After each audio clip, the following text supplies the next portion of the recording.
everyone, and welcome to Overcast. That's right, this is Overcast and the 44th episode of the podcast. I am Frostee, and joined right here is my friend Ovadrive, and we are so excited to be here. We are your Overwatch podcast, and just to get the formalities out of the way, of course, we always want you to connect with us and do that on Twitter at Overcast Show. You can also go find our blog page at theovercastshow.blogspot.com. Head over to frozenfoxradio.com. You can learn about this and all the other shows on the Frozen Fox Radio Network. You can also hit up our Facebook page. Please go give it a like there. And also, thank you for watching. If you're watching the YouTube version, please like and subscribe there. And if you're listening to the audio version, please give us a review on iTunes, Stitcher, Podbean, Google Play Music Store, or however else you're getting it. Thank you very much, all of you, however you consume the show, for consuming it in the first place. Yes, thank you. So let's talk about the week. I've been introducing people to the game. This is what I've been doing this week, actually. My friend that I've played FPS games with forever, I finally convinced him to pick the game up and to play it with me, and it's been kind of a blast. I've had to try to get him out of his comfort zone. He's been playing 76 like exclusively, and I was like, "That's cool, but you're missing out, dude." I was like, "You're missing out." So put him on that Mercy or a Lucio. There you go. So I can go do something else. Yeah, or get him to try out a healer in a FPS game.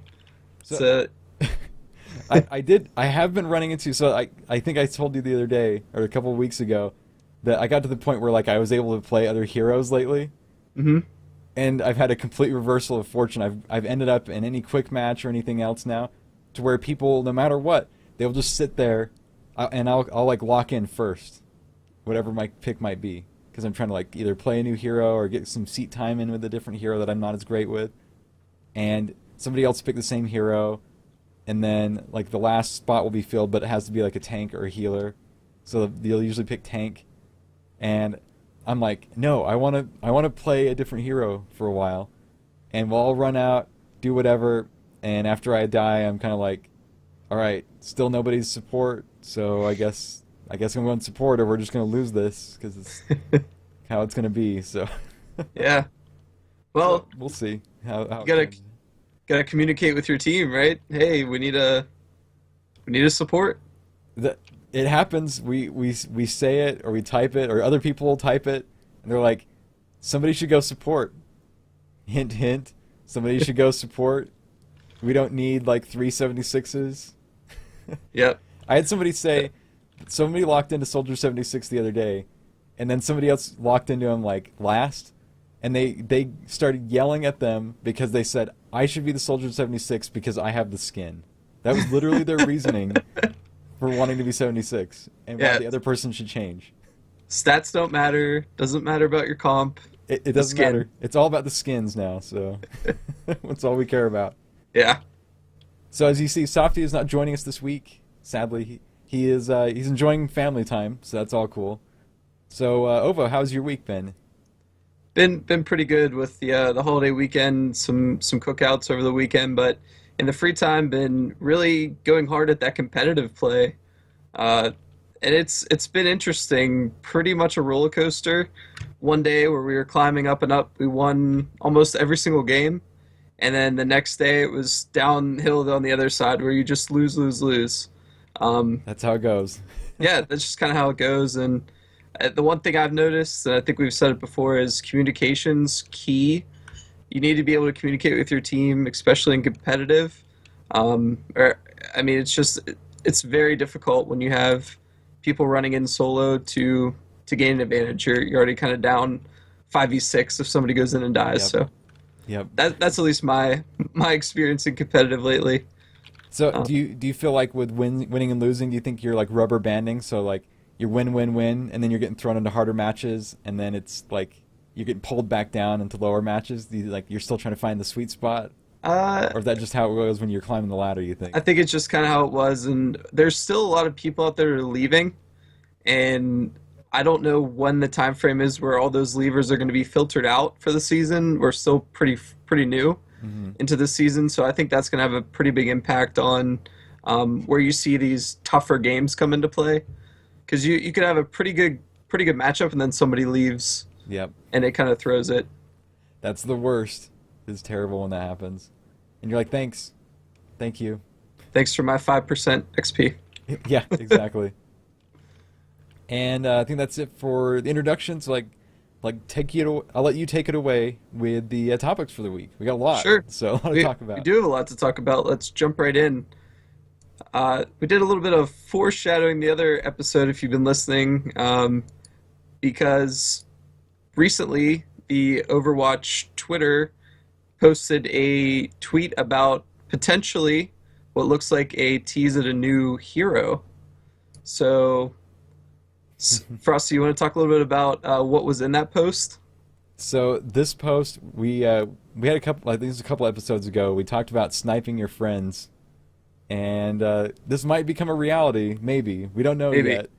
But they posted like a screenshot, well, not a screenshot, but like an image that looks like it'd be off a computer screen from Overwatch, and there's a sniper rifle, a really nice looking sniper rifle, may I say. It looks really cool, like the design of it, and it has Torbjorn and also Mercy talking about how biotic technology could be used in this. So it alludes to the fact that biotic technology, like the biotic field. There's a little picture of 76s that was sitting there. I think is what it looks like in the corner of it. And the biotic field, of course, heals. But Right. then Mercy talks about weaponizing this. So when I thought about that, so I was thinking like an antibiotic field. So maybe it's going to be a healer. Maybe it's not. Maybe it'll be like Mercy, where you can do like boosting damage or healing or you can use this to like heal or maybe poison somebody. Yeah. A sniper round. I don't know. Yeah, to me it looks like you mentioned there, Soldier 76 biotic field. The diagram shows that kind of going into the gun. So maybe it's you shoot that field to wherever your team is, or maybe you shoot it to the enemy team as your alternate fire to debuff them, kind Yeah. of like Zenyatta. That'd be pretty cool. Like you shoot it into like the point, and it just like lets out, antibiotic stuff. So if you're in that area, it like degrades your health or something. So it That'd moves be everybody pretty off the sweet. point. That'd be kind of cool, like an area denial, but from like a long range. Yeah. When you don't have those tanks to get up in there, you can use whatever this hero will be to do that, potentially. There you go. And we saw that there. It's kind of like an email. Is what the screen looks like. And the subject was prototype biotic rifle, but the 2 line is what's causing the most interesting talk.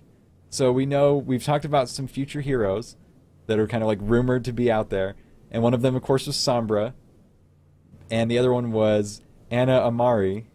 Okay, so in the U.S. and the European version and a bunch of other ones, I think I haven't checked all of them because there's a lot of Overwatch accounts out there, but a lot of them are the 2 line for this email is to Jay Morrison and G Rays. Okay, but if you look at the Brazilian version, the 2 line says to Jay Morrison, A Amari, and G Rays. Who's it coming from, though? Yes. So the question begs itself: is it just like are they throwing us a bone, or was this an accident? Like, was Anna Amari just like somebody who was supposed to receive the email like kind of regularly, because she was kind of high ranking, right? Yeah. So maybe it's just to throw us off, and it's really going to be Sombra, but we don't really know yet.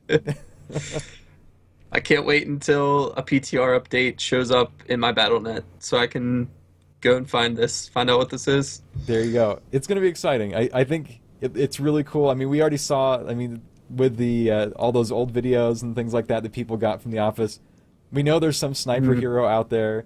We've seen like the design of what the scope kind of looks like, so we kind of knew it was coming, but we just don't know who it is yet. So come on.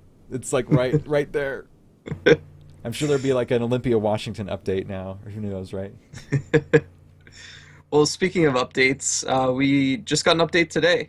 We did. So, a small update, and this is focused around some bug fixes and a little bit of change to the duration of sudden death. So, the duration of sudden death currently was at 1 minute 45 seconds, and that will be changing to about 1 minute and 30 seconds to 1 minute and 35 seconds. So that's going to vary per map, but that's the average except for Hollywood. so that will remain at 1 minute and 45 seconds for sudden death. Yeah. Now, 1 minute and 45 seconds from the very beginning, I thought was too short. I would agree with that. I mean, if you're on a slow character and you die, it takes a little bit to get back. It's over. So it's over. So with this, it's like, I think the people that were already saying that the coin flip should determine who wins just automatically, I think that voice is going to get louder. That's where this is going. I think that 2 minutes would have been like a fine amount of time. Like, I don't mind going an extra 2 minutes in a game, but I also don't mind getting. I mind getting handicapped by like half a minute. That's a lot. Yeah, it in is. this game, because it's like if you go in and die, and then die again, you kind of are starting to get to the point where you're already going to be out of the game. It's already over. And there's no conceding in Overwatch. There's just levers. So. We got to filter those levers out. Yep. They did fix some bugs though. The only one that I encountered was the one where like the overtime music would play when the payload was getting near the checkpoint, even though there was no overtime. So I would look up and be like, "It's not overtime yet. What's going on here?" Just dramatic ending to the game. Yes. And I know that you and Softy are going to be excited about the bug fix that display settings will now be saved after restarting the client. I'm overjoyed with this. No more windowed mode. Yeah, I didn't ever run into that issue, and so I guess I'm lucky, really. You are lucky. Because that sounded horrendous. Yeah. And a lot of people will no longer have the top 500 icon displayed throughout their UI. So when you thought you were in the top 500, you probably weren't. There's only 500 of them. I was up there a couple times. And then there's... All right, so competitive mode fixes. Competitive mode fixes, that's right. Talk about that a little bit. So I think we addressed it last time that sudden death was going to be disappearing in Season 2. And with the other competitive mode fixes, and I'll let you go into more detail about it, but the time it takes to capture the point is going to be kind of a universal thing now in all the maps going forward. So it's in some of them, but not all of them. But now that will count in all the times you capture the point. Yes. And there was, if you ran into the bug where that skill rating may not be adjusted properly on control maps, so Nepal, Lijiang Tower, Ilios, that bug was a top priority for that team, and I believe there is a fix in place right now, so you should receive proper XP. I think what was happening was it would only count the first round and not properly give you credit for everything, the whole entire match. Yeah. So you'd spend all this time, especially if we went to like the third round, and you got like nothing. Yeah. For it. That can be frustrating. It's pretty bad stuff. And the PlayStation 4 players never had to deal with it. The patch came out right before theirs went live, so lucky dogs. Yep. Good to be a PS4 player. PS4 rocks. I'm just gonna say that. So on to the next topic. This is a big one that happened. Yeah. So Blizzard's in a lawsuit, and you being a lawyer, how do you feel about this one? I did spend the time to read through the entire complaint, the entire petition for the lawsuit. It's interesting. So essentially, Blizzard is. I think they just kind of got to the point where they are just fed up with these people. Right. Right. And it's Bossland is the one who has been making these botting programs essentially, and Blizzard has finally come down hard on them and said enough is enough. We're going to come and take you down. Blizzard filed a lawsuit. This is reported on just a gazillion. I mean, this is from Forbes to Wired to every other gaming news site you could imagine. This is like everywhere. You can find it if you want to read more about it or find a link to the actual complaint. But they filed a lawsuit. 6 parts of the complaint: trafficking and circumvention of devices, inducement to infringe copyright, contributory copyright infringement, vicarious copyright infringement, intentional interference with the contractual relations, and unfair competition. Boom. It's a lot of legal jargon. Yeah, what does that mean in English? The very, very basics of what Blizzard is suing them for is that they have not only infringed copyright by what they've done with the game itself, but also that they have broken the end user license agreement, which basically says don't do this, don't reverse engineer stuff, don't hack our information and retool it. And of course they did, because that's how you make a bot. So there you go. Apparently, I don't follow bot stuff that much because I don't use them, but there was a system or a group of bot programs called the Buddy Bots that was going around. Because if you read through the complaint, it doesn't just talk about the Overwatch stuff that happened. It talks about like all the botting that this group does, and that's what leads me to think like that Overwatch was like the last straw for them. And they're just like, enough is enough. We're gonna find you, and we're gonna find you, and we're going to kill you. To borrow a line. Yep. Apparently there was Honor Buddy, which if you play WoW, everybody's familiar with, botting in Battlegrounds. There was Demon Buddy, so that was Diablo, and that was just like going out and farming gold. There's Storm Buddy, which would just go and fight, and apparently it was pretty good because it said using Storm Buddy, a player would allow the computer to compete head to head, easily defeating most human opponents. Wow. So apparently that one was pretty good. So I wonder if you have ever faced a bot in Heroes of the Storm and not known it, right? Very possible. And then there was Hearth Buddy. So apparently this is all about like going in and winning gold, but also was winning in ranked games. So yeah, there you go. And you had to pay. It said you had to pay somewhere around $14 a month, so about $220 a year to subscribe. It was a subscription service. And the Overwatch one was, it didn't have a name. They just called it the Overwatch cheat, even in the petition. But this one would give you like an overlay, and it was basically like an aim, not really an aimbot, but more of like just a show where everybody is on the map.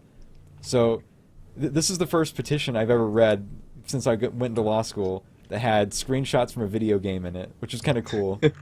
And so they had screenshots of like what the program looked like, and they had like an overlay of somebody like playing Genji, and you could see like all the way across the map where all the friendly and all the enemy players were, what they were, and also what their health bar was. And so like through walls and everything. And so that's where like the unlawful circumvention of everything comes in. And yeah, basically Blizzard said enough is enough, you're done for. And the lawsuit, it doesn't have a huge dollar amount listed in it, but the damages can actually be far higher than what they put, because there's like a minimum, and I think it's not really that much when you think about it. I think it was like around $100,000 or something like that. I think it's like $150,000 is like the amount they named. I'd have to go back and read it. It's a lot of pages. But in the end, it can also add up, because then like lawyers' fees and other damages can come in. So we shall see. Yep. Yeah, because what happens is you talk about like what the damages are to the company. So Blizzard basically just says, hey, this harms not only us, but it also harms like all of the other consumers of the game and everything else, and it makes us look bad and all this other stuff. So boom. Yeah. Yeah, I'm glad that they're actively shutting those things down, because it just makes for a better community in the end, in my opinion. Yep, exactly. So I'm glad for them to get it out there, and I'm glad because if this addresses bots in like all these other games, that's just good for all of us, right? So yep. So speaking of botting or potential botting, there was also one around suspect or controversial Soldier 76 macro. Yes. So let's talk a little bit about that one. And for those of you who are unaware, scripts can be written in this game. I've never attempted to do it, but basically what was happening was Soldier 76, his accuracy goes down as you continue to shoot. So this script would maintain your accuracy by kind of burst shotting somebody. So there's a big debate out here that this should be considered a hack or a cheat. Yeah, I don't think it's very fair to put this in the game, to be honest. Yeah, this was brought to the attention of us to talk about by somebody named Spanky Hunter on Twitter. So thank you very much for bringing it to our attention. And I agree with you completely. They asked me on Twitter, said, "Do you think this is cheating?" And blatantly to me, this is cheating, because you can do it with your with your finger if you're good. I mean, if you have the acuity of knowing what's going on and how many shots you fired and kind of just can keep that in your brain, it's a little bit difficult, but if you can do it, you can do it. And like they've said with cheating before, some players are just naturally gifted. We have to accept that. But to have a macro in the game that you can basically just hold down your fire button and it'll burst fire automatically for you, that's like obviously cheating to me. It's like easily stepping over the bounds. The example I give, I guess, is I use the G15 keyboard. And I got it back in like 2008. And it was one of the first or early keyboards where you could like record macros on it. So like there's like a button right here on my keyboard I can hit. And if I hit the button, it'll start recording a macro. And I can, like, if I'm playing WoW, I could just be like 1, 2, 2, 2, 2, 3, 1. And then like that could be a macro, and all I have to do is hit one button, and not only will it hit all those buttons, but it'll also like record how long I took to hit the buttons. So my spell rotation and everything would be dead on, and all I have to do is hold down one button the entire fight. Yeah. And that's essentially what you're doing with Soldier 76 here, is you're saying, hey, I hold down one button, and I'm basically like a mobile sniper. Yeah. I mean, yeah. I think I would advise people to not do that, right? I mean, to me, it's not worth the ban. Increase your skill, avoid macros. Yeah, in this game. When I got my keyboard, one of the things I did is go to the WoW forums and see like how far I could take that technology, and I can tell you that I've used the macro recording once, and that was just to try it out once, because Blizzard basically put out a post. I mean, this is like years and years ago that they said this, but basically that Warden, which like looks over all the Blizzard games, can detect when you're using these macros. And if they see people using them and they want to do it, they can instantly take action against it. So if they find you using these macros, so like if I'm using my G15 keyboard to do it, Warden will look in there and be like, oh, are they running a macro that's doing this? It'll report back to Blizzard, and I'll expect an email saying, sorry, but you don't get to play anymore. And if it's Overwatch, you don't get to play anymore at all. So that's the bad thing about Overwatch. There's no 24-hour ban for this. Yep. Cheaters are gone, and we've talked about that before. So yep. Do not cheat in Overwatch, please. I love the game. I want to keep playing. Yeah. So for the love of the game, don't cheat. For all of us, for yourself, so you can keep playing, and so it doesn't screw over the rest of us who don't cheat. Right. Well, our final topic today is Blizzard paying tribute to a fan of the game that passed away right before, actually the day before Overwatch was released. Kind of eagerly anticipating the games. It was unfortunate that he had to pass away, so they put a small tribute in the game. I believe they posted his name. Yeah, his name in Chinese. Yeah, his name is in the map. Hongyu Wu, I think. I mean, I don't know how to pronounce it for sure, but that's what my English tells me to pronounce his name as. Right. So, I think that was a great gesture by Blizzard. Yeah, to do that. I think it's great. I mean, somebody that was like, it sounds like he was a diehard Overwatch fan, was super excited for it to come out. The story goes he was a 20-year-old student who died. What happened is somebody had taken his friend's motorcycle, his classmate, and he chased them down on his own motorcycle. They eventually collided, and he eventually passed away from the injuries. Because of the accident and everything in the chase, the thief was apprehended, but since he did pass away, and being such a big fan, and Blizzard being how awesome they are, they paid tribute to him in this way. And there's on the tower, on Lijiang Tower's map, where the spacesuits are, one of the spacesuits above it, where their tribute to him is Mercy's phrase saying "Heroes never die." So, yeah, pretty awesome stuff. Pretty awesome. Yep. There you go. So that's the news for the week, and we're getting towards the end of the show already. No hero spotlight this week. We might have a new hero to spotlight next week when Softy returns. So we'll have to see about that. Let's cross our fingers, right, that we have something. I hope so. And Ask Overcast, I'm going to say that 76 thing was kind of our Ask Overcast for the week. I didn't see anything else.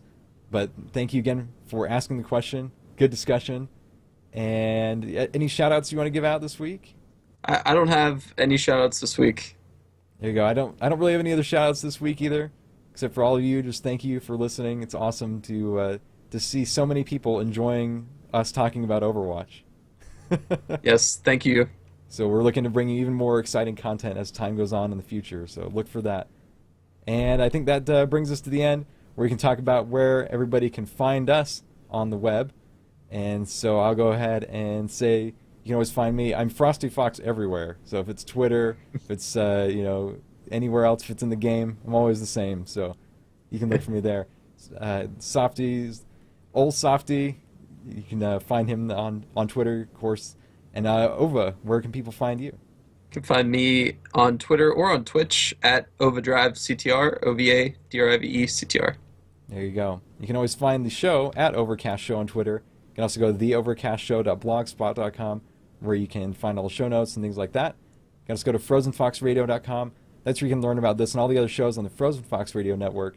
And please give us a like on Facebook, a thumbs up, and a subscribe on YouTube if you're watching the video version. And also just give us a good review if you like us on iTunes, Stitcher, Podbean, Google Play Music, or elsewhere. And again, we thank you very much for listening to us. This is episode 44 of Overcast in the books, your Overwatch podcast. And hope you all have a fantastic week. I am Frosty. I'm Ovadrive. And take care until next time.